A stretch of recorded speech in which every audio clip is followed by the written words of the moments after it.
आज उत्तर प्रदेश सरकार और भारत सरकार के बीच जो प्लान कि भारत की प्रक्रिया में आज आप सभी का स्वागत है। माननीय केंद्रीय मंत्री जल शक्ति श्री पाटिल जी, माननीय मुख्यमंत्री उत्तर प्रदेश आदरणीय योगी आदित्यनाथ जी, माननीय केंद्रीय राज्य मंत्री जल शक्ति श्री सोलंका जी, माननीय मंत्री उत्तर प्रदेश श्री स्वतंत्र देव सिंह जी, सचिव पेयजल एवं स्वच्छता विभाग भारत सरकार श्री अशोक केंद्रीय जी, अपर मुख्य सचिव उत्तर प्रदेश श्री अनुराग श्रीवास्तव जी, अपर सचिव एवं मिशन निदेशक राष्ट्रीय जल जीवन मिशन श्री कमल किशोर सोनी, संयुक्त सचिव इंजीनियर श्रीमती स्वाति जी, उत्तर प्रदेश सरकार एवं पेयजल एवं स्वच्छता विभाग के सभी संबंधित अधिकारीगण, आप सबका इस महत्वपूर्ण अवसर पर हार्दिक स्वागत। कार्यक्रम की शुरुआत करते हुए सचिव पेयजल एवं स्वच्छता विभाग भारत सरकार श्री अशोक केंद्रीय जी से अनुरोध करती हूँ कि धन्यवाद।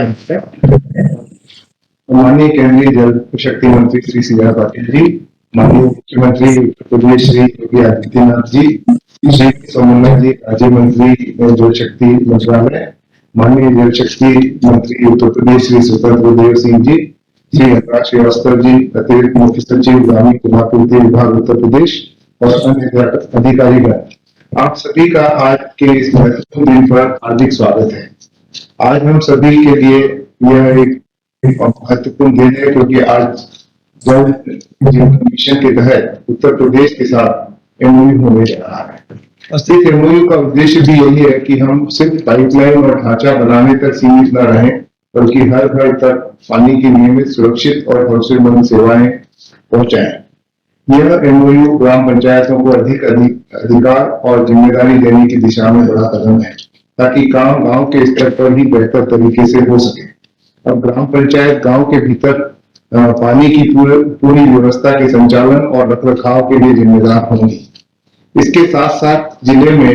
डिस्ट्रिक्ट वाटर सैनिटेशन मिशन बैठकों का समय पर होना भी बहुत जरूरी है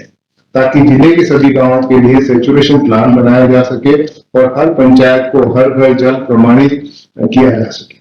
जिला प्रशासन की भूमिका निगरानी करने, नियमित समीक्षा करने और जरूरत पड़ने पर तुरंत मदद देने की होगी। अंत में मैं यही कहना चाहूंगा कि यह एमओयू सिर्फ एक दस्तावेज नहीं है, बल्कि उत्तर प्रदेश और जल शक्ति मंत्रालय का साझा संकल्प है कि हर घर तक साफ, सुरक्षित और लगातार पानी पहुंचाने की व्यवस्था आने वाले समय में भी मजबूत बनी रहे। धन्यवाद।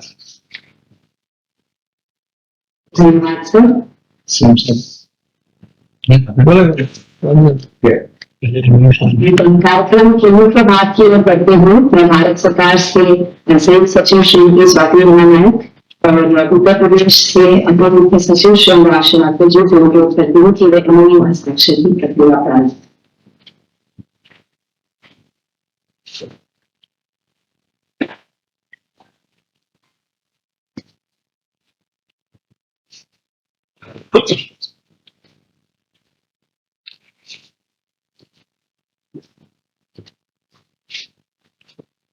ये अच्छा,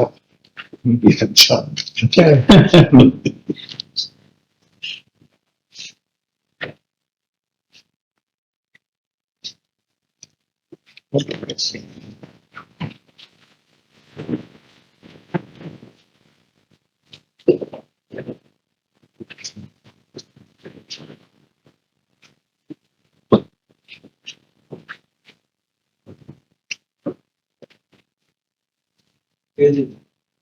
मुझे कौन सी दर्शन होती है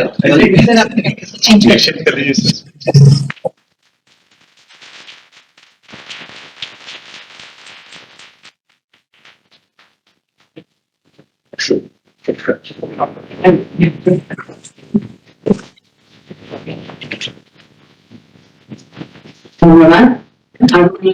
माननीय मुख्यमंत्री उत्तर प्रदेश आदरणीय योगी आदित्यनाथ जी को अनुरोध करता हूँ कि वे कृपया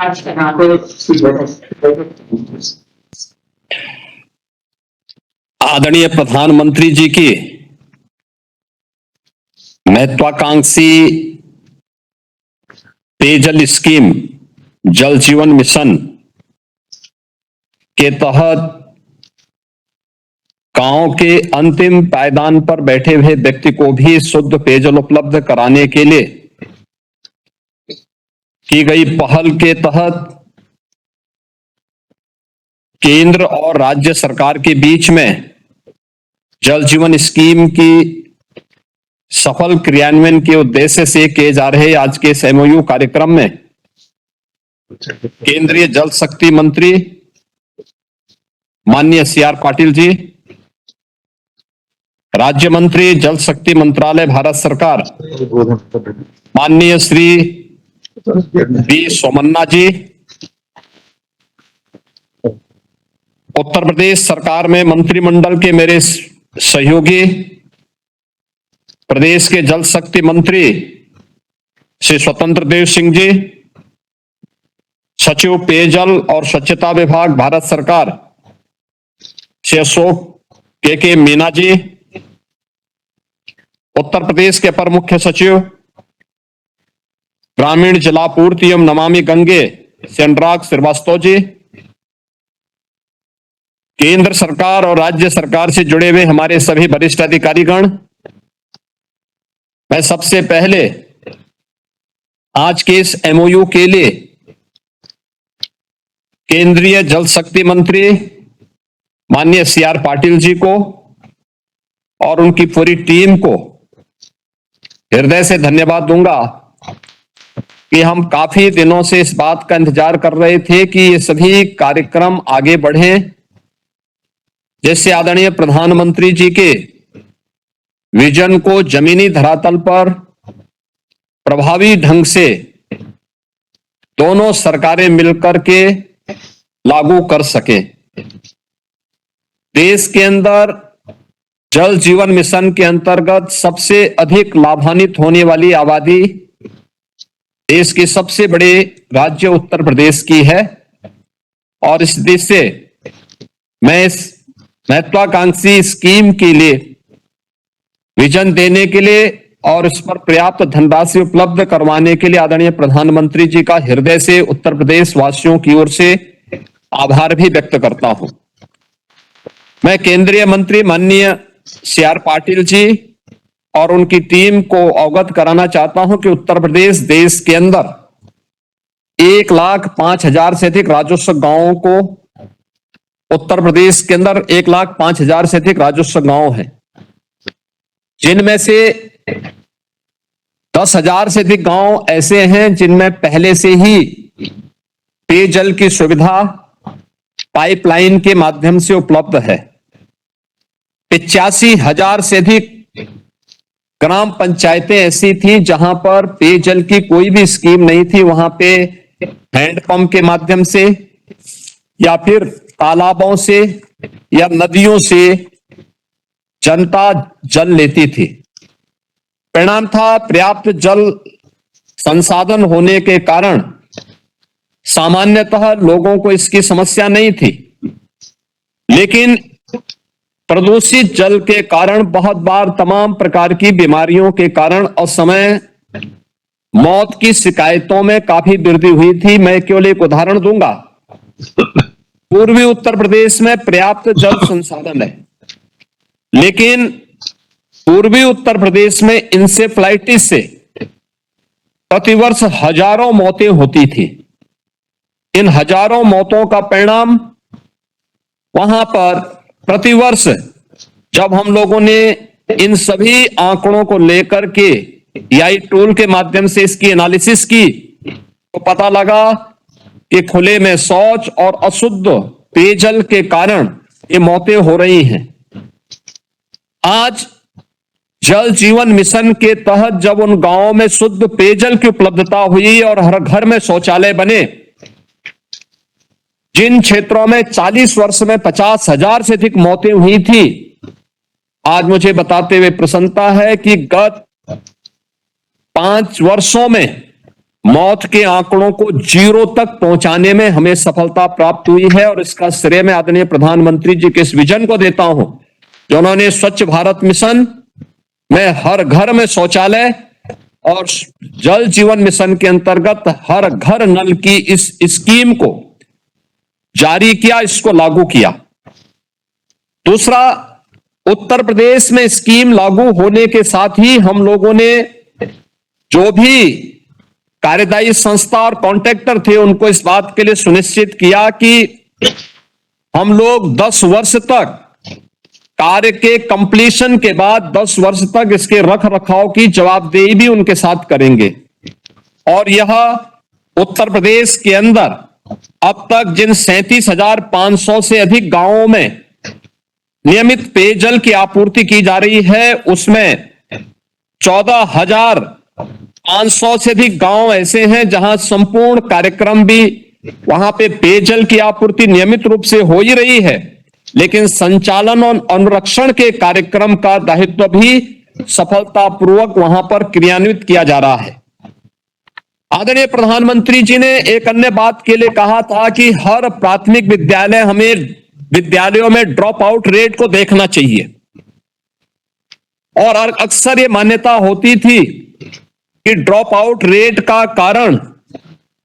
स्कूल दूर होने के कारण बालिकाएं ज्यादा छोड़ रही हैं। हम लोग इस बात को मानते थे कि नहीं, ये कारण नहीं हो सकता है।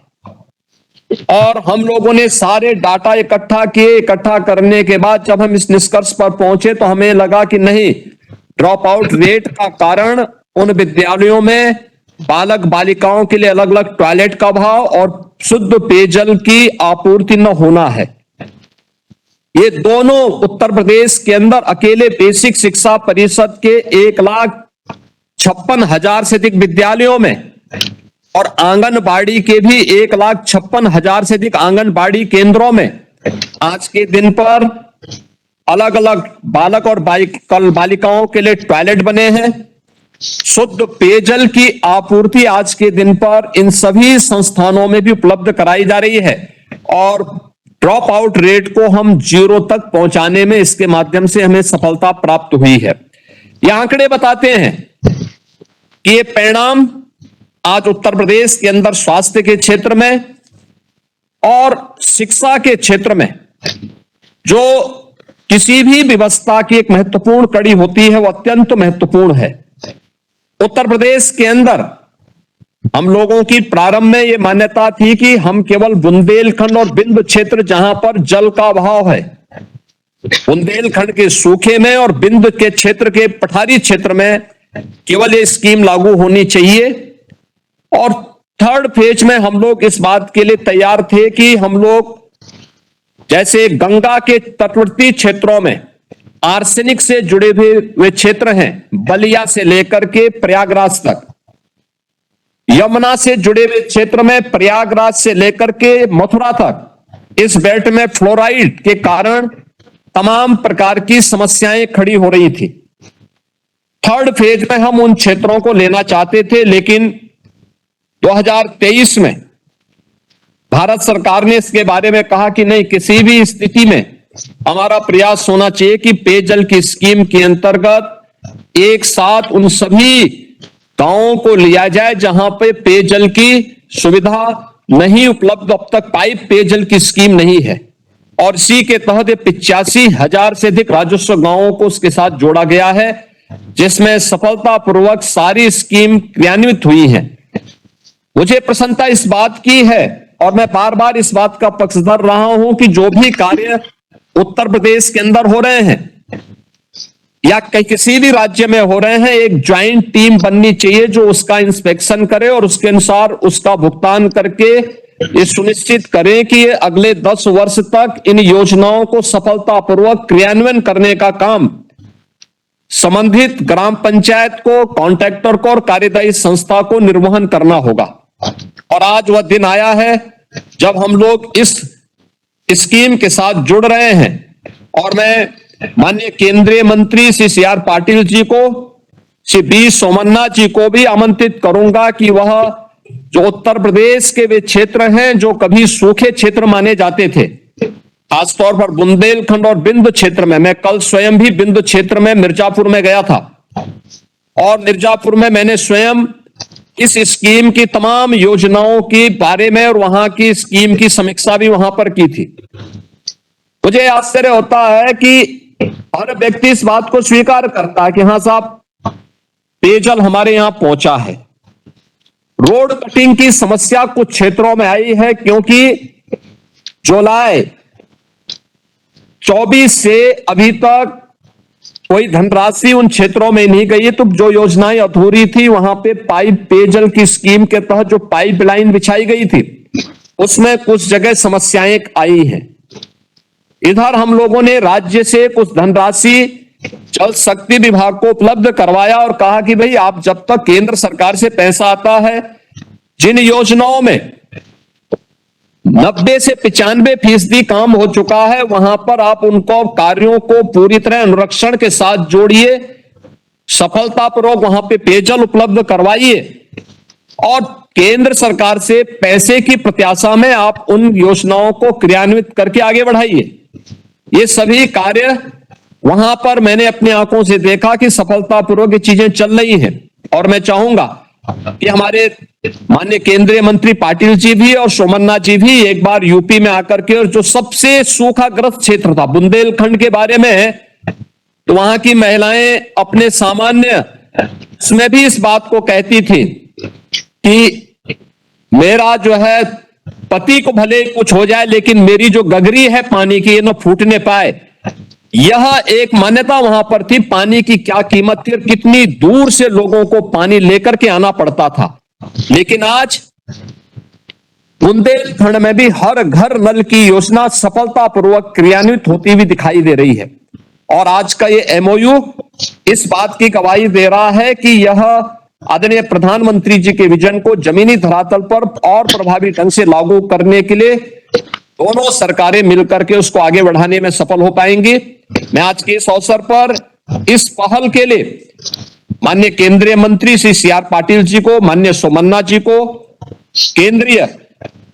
इस अपने पेयजल और स्वच्छता विभाग से जुड़े हुए सभी अधिकारियों को, जल जीवन मिशन से जुड़े हुए सभी अधिकारियों को हृदय से धन्यवाद देता हूं और विश्वास करता हूं कि ये स्कीम सफलतापूर्वक लागू होकर के लोगों के जीवन स्तर में व्यापक परिवर्तन करने में सफल होगी। इस कार्यक्रम के लिए, इस एमओयू के लिए मैं एक बार फिर से आदरणीय प्रधानमंत्री जी के प्रति आभार व्यक्त करता हूं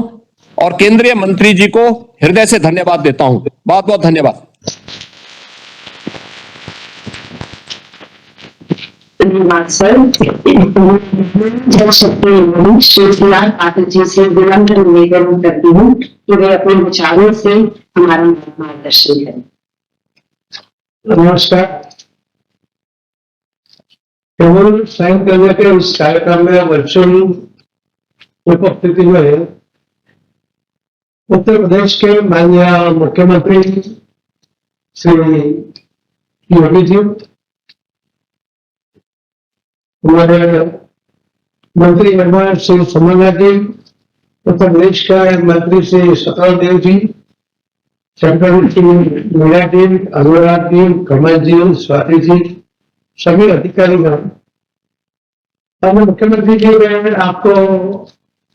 एक बात की बधाई देना चाहूंगा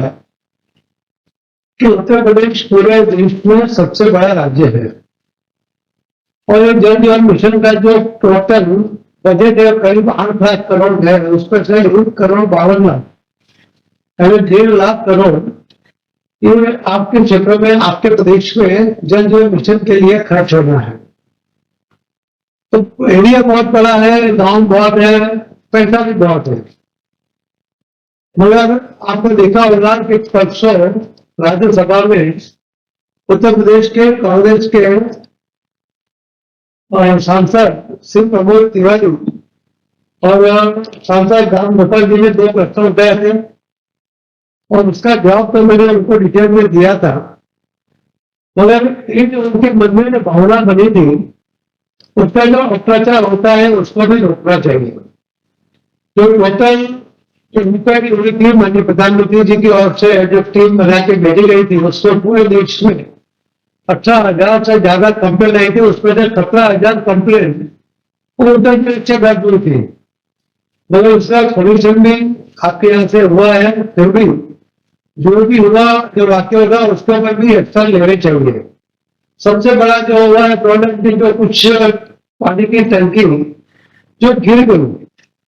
तो कॉन्ट्रैक्टर के सामने एफआईआर होनी चाहिए, उसके अंदर जो अधिकारी है, कर्मचारी है, उसके ऊपर भी एक्शन होने ही चाहिए, और उसका रिपोर्ट भी अगर हमारी बात होना तो हम भी कभी उसको सांसद ने जब जिन्हें एक्चुअली उन्हीं मुद्दा थी, उन्होंने उस टाइम वहां पर ही उठाया था। दूसरा जो है कि उन्नति के साथ साथ अभी जो रूल बना रहे हैं उसके अंदर कैबिनेट ने जब पैसा दिया था, क्योंकि 24 मार्च में 2024 मार्च तक में स्कीम खत्म हो गई थी, तो माननीय प्रधानमंत्री के निर्देश के बाद माननीय निर्मला जी ने लोकसभा में 2025-26 के बजट में इस स्कीम को 28 तक लंबित करने का एक निर्णय किया हुआ था, और उस बार भी उन्होंने 67,000 करोड़ रुपया दिया था, मगर यूज नहीं कर पाए थे। इस बार भी कैबिनेट ने करीब 1.5 लाख करोड़ रुपया सैंक्शन किया है, और बजट में इस साल भी 67,300 करोड़ वो यहाँ पर मंडेट किया हुआ है। आपने स्कीम उसके लिए आपके ओर से भी जो फंड करीब 9,000 करोड़ के करीब 13,000 करोड़ के करीब आपने भी खर्च किया है। मगर अभी जो स्कीम है, हमारा पहला टारगेट ये है जो अभी अमल करने की जल्दी इसके लिए थी कि 31 मार्च 2026 के पहले जो छोटी योजना है, जो 50% से लेकर 99% तक रुकी हुई है, उसके अंदर हमारे जो हमारे पास जो रिपोर्ट है उसके मुताबिक पूरे देश में सिर्फ 20,000 करोड़ में करीब 87,000 स्कीम में तो करीब 2.5 करोड़ लोगों के घरों में पानी पहुंच जाएगा, और बहुत कम दिनों में हो सकता है। इसके लिए उसके ऊपर पहला ध्यान दिया जाए। जो बड़ी स्कीम है उसके लिए भी पैसा देंगे, आपने जो दिया है उसको भी हम इन्वेस्ट करेंगे, मगर उस सिस्टम के साथ जाएंगे और वो अपने स्पर्श के माध्यम से जाएगा तो वो भी करेगा। मगर जो भी स्कीम होगी उसको आपको हर गांव में आपके कॉन्ट्रैक्टर को, आपके अधिकारी को, सरपंच के साथ मिलकर 15 दिन तक पानी जाएगा, उसका सर्टिफिकेट करेगा, और उसके बाद ही उसको पैसा देना है। क्योंकि पहले जो कंप्लेंट जो आई है कि नाम है जल नहीं हो, तो ये गाली लगती है, तो ये प्रॉब्लम शायद दुनिया में थोड़ा कम होगा, क्योंकि यहाँ पानी का सोर्स है, बाकी राज्यों में पानी का सोर्स नहीं होने के कारण भी ये प्रॉब्लम ज्यादा आया था। अगर आपके यहाँ ये प्रॉब्लम ना है, उसके लिए भी आपको भी थोड़ा ध्यान देकर, देव जी तो लगे हुए हैं, मैं भी आप सीधा उनको भी पत्र जानता हूँ, इसके लिए मैं सीधा उनको फोन करता हूँ कि कोई भी कंप्लेन आती है तो उनके ध्यान में रखता हूँ, और तुरंत उसके ऊपर कार्रवाई भी हो रही है। मगर आपको भी थोड़ा ध्यान देंगे तो उसको कम समय के अंदर इसको पूरा करना है। आप भी जब 27 में इलेक्शन की ओर जा रहे हो तो उसके पहले आपके 100% काम हो जाए, तो फंड है तो आप उसका उपयोग करें, सिस्टम के साथ करें, यही अच्छा अपेक्षा भी है। हम कुछ दिनों के पहले आपके साथ भी एक मीटिंग करना चाहते थे, मगर नहीं हो पाया था। वर्चुअल में आपके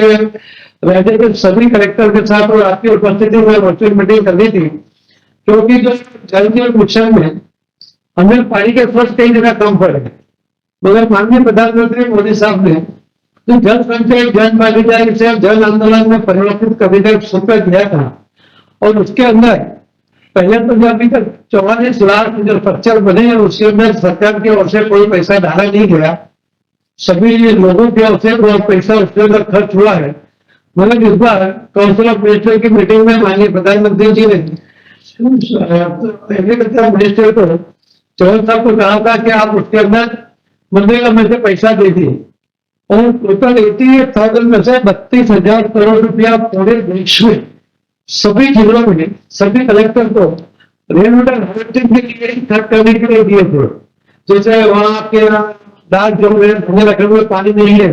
तो मनरेगा का जितना फंड कलेक्टर को जाएगा उसमें से उसको 65% पैसा जल संचय के लिए खर्च करना था। जो सेमी डैम जो है वहां पर 40% पैसा खर्च करना था, और जो सामान्य जिला है वहां पर भी मनरेगा में से आपको 30% पैसा खर्च करना चाहिए। ये कलेक्टर को सूचना भी है, और जो 31 मार्च के पहले इसके लिए करना था, नहीं तो पैसा रिलैक्स हो जाएगा। जो जेआरएमबी के नई स्कीम में भी पैसा अगले साल दूसरा मिलेगा, मगर ये 31 के पहले अगर खर्च हो जाता है सभी कलेक्टर को अभी भी हमारे पास जो 8-10 दिन है, और बाइसेक ने रिपोर्ट दिया हुआ है कि आपके क्षेत्र में हर गांव में, हर खेत में कौन सी जगह पर स्ट्रक्चर बनाना चाहिए। तो वो स्ट्रक्चर करीब 5,000 से लेकर अलग अलग डिजाइन में 1.5-2 लाख तक में बन सकता है। उसकी अलग अलग डिजाइन हमारे पास 20 डिजाइन है, उनकी हमने सबको शेयर की हुई है। बाइसेक का रिपोर्ट भी सभी कलेक्टर को भी और स्टेट को भी दिया हुआ है, शेयर को दिया हुआ है।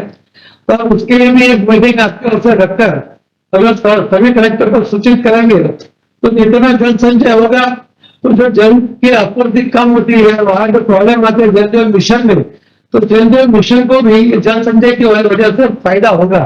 तो उसके ऊपर भी आपको काम करना पड़ेगा। दूसरा जो कंप्लेन राज्यसभा में हुआ था वो रोड रिपेयरिंग के लिए हुआ है कि रोड में रिपेयरिंग में उन्होंने कुछ कॉन्ट्रैक्टर ने ध्यान नहीं दिया है, तो उसके ऊपर भी आप एक बार चेक करवा लीजिए। और जो हमारे मंत्रालय में जो स्कीम में हम 2 से 4% पैसा ही उसके अंदर दे सकते हैं रोड रिपेयरिंग के लिए। अब क्या थोड़ा एवरेज ऊपर जा रहा है तो उसको कैसा नीचे लेके आएंगे, उसके लिए भी आपको सभी अधिकारियों के साथ एक बार मंत्री जी से भी बात करके और करना चाहिए। एक आपकी ऑफिस तो रिपोर्ट भी आया था, उसके अंदर बताया था कि करीब 27,000 करोड़ रुपया अगस्त में डाल दिया है, उसकी कोई डिटेल नहीं है। तो वो तो ऑडिट में होगा नहीं, इसके लिए उसका क्या डिटेल उन्होंने दिया है वो आप एक बार वो रिपोर्ट में होगा के कि अगस्त के नाम में ऐसा पैसा निकाल सकते हैं जो डीपीआर में मुताबिक ही काम होना चाहिए। तो वो भी काम, और उसके ऊपर भी आप थोड़ा पर्सनली ध्यान दे तो पता चल जाएगा कि क्या पैसा हुआ है। और मुझे उम्मीद है कि आप जिस तरह से इंटरेस्ट ले रहे हो, आपने मुझे करने की बात की कि उनका पति हुआ अभी सलामत है, उनका पानी भी सलामत रहेगा। तो हम सब मिलकर माननीय प्रधानमंत्री मोदी साहब के निर्देश के अनुसार उनकी जो योजना है उसको वहां पर लाएंगे, तो किसी को भी कोई भी प्रकार की तकलीफ नहीं होगी। आपको मैं ये भी बताना चाहूंगा कि FBI और WHO का रिपोर्ट जो कहता है, FBI कहता है कि 9 करोड़ महिलाएं पानी लेने के लिए दूर तक जाती थी और पानी जो मिलता था वो क्वालिटी का लेके आती थी। 5.5 करोड़ घंटे उनको पानी लेकर जाने में आने में खर्च होता था, उनको वजन उठा के चलना पड़ता था, उसमें तो उनको मुक्ति मिल गई है। और WHO का रिपोर्ट भी कहता है, जो आपने बताया कि जो बच्चों की मौतें होती थी हर साल करीब देश में 60,000 बच्चे, यानी पहले 5 साल में 3 लाख बच्चों को मौत से बचाया गया है। ये अपने आप में बहुत बड़ी बात है। और मैंने आपको पहले भी कहा कि जो योजना है उसकी साइज करीब 8-8 लाख करोड़ की है टोटल मिला के, स्टेट और केंद्र मिला के। मगर जो WHO ने कहा है कि इससे जो फायदा हुआ है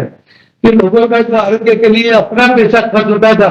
वो भी 8.4 लाख करोड़ रुपया खर्च होता था, वो भी उनका पैसा बचा है। ये अपने आप में बहुत बड़ी बात है। बिना वजह कोई शरीर में, मानव शरीर में कोई दवाई या इंजेक्शन ड्रग नहीं करनी चाहिए। इसकी वजह से लंबे अरसे के बाद भी उसके अंदर रिएक्शन आने की संभावना होती है, तो उसमें से भी बचत हुई है। तो मैं आपको बहुत बधाई देता हूँ माननीय मुख्यमंत्री जी के, आपने समय निकाला है। थोड़ा समय लेकर आपके जल जीवन मिशन के लिए भी सभी कलेक्टर के साथ एक वर्चुअल मीटिंग तुरंत आपकी हो जाए, उसके लिए भी। और जो मैंने कहा रोड रिपेयरिंग में जो कंप्लेन राज्यसभा में भी हुई थी, हमने जवाब तो दे दिया था, मैंने एक बार रूटीन चेक कर लीजिए सभी योजनाओं को। और ये जो अगस्त के नाम में जो उन्होंने खाना पूर्ति की है तो उसका भी डिटेलिंग आप ले लीजिए, क्योंकि हम उसका पैसा हम निर्मित नहीं कर पाएंगे तो ये मुश्किल हमारे लिए भी खड़ी हो जाएगी।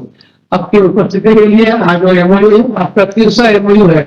पहला MOU राजस्थान सेम ने किया, दूसरा MOU है मध्य प्रदेश सेम के साथ, और 3रा MOU आपकी उपस्थिति में उत्तर प्रदेश का हो रहा है। इसके लिए मैं आपको बहुत बधाई देता हूँ। हमारा इरादा है कि 31 मार्च 2026 के पहले इसमें हम कुछ ना कुछ पैसा आपको दे सके, उसके लिए हम जल्दी कर रहे थे और आपने इसमें जो सहयोग दिया है उसके लिए मैं आपका, उत्तर प्रदेश जी का, सभी अधिकारियों का, उत्तर प्रदेश के सभी का बहुत बहुत धन्यवाद करता हूँ। आपका भी बहुत बहुत धन्यवाद। के क्रियान्वयन के लिए भारत सरकार एवं उत्तर प्रदेश सरकार के बीच आज MOU हस्ताक्षर के इस महत्वपूर्ण अवसर पर मैं सभी सम्मानित अतिथियों के प्रति अपना आभार व्यक्त करती हूँ। माननीय जल शक्ति मंत्री श्री CR पाटिल जी, जिनके मार्गदर्शन एवं नेतृत्व में यह महत्वपूर्ण पहल संभव बुराई पर माननीय मुख्यमंत्री उत्तर प्रदेश आदरणीय योगी आदित्यनाथ जी आपके नेतृत्व एवं सक्रिय सहयोग से जल जीवन मिशन के उद्देश्यों को राज्य में प्रभावी ढंग से आगे बढ़ाया जा रहा है। माननीय जल शक्ति राज्य मंत्री जल शक्ति श्री वी सोमन्ना जी एवं माननीय मंत्री उत्तर प्रदेश सरकार श्री स्वतंत्र देव जी आपका भी हार्दिक धन्यवाद करते हुए सचिव पेयजल एवं स्वच्छता विभाग भारत सरकार जी के मार्गदर्शन एवं दूरदर्शिता से आज एक कार्यक्रम सफल हो पाया है। अपर मुख्य सचिव उत्तर प्रदेश सरकार श्री अनुराग श्रीवास्तव जी का भी विशेष रूप से धन्यवाद व्यक्त करते हुए Shri secretary mission director Shri Kamal Kishore Son sir का भी धन्यवाद व्यक्त करते हुए जिनके सतत प्रयासों से जल जीवन मिशन के क्रियान्वयन जो गति हुए हैं उत्तर प्रदेश सरकार से जुड़े सभी वरिष्ठ अधिकारियों तथा के सभी सहयोगी आप सभी का आभार व्यक्त करते हैं।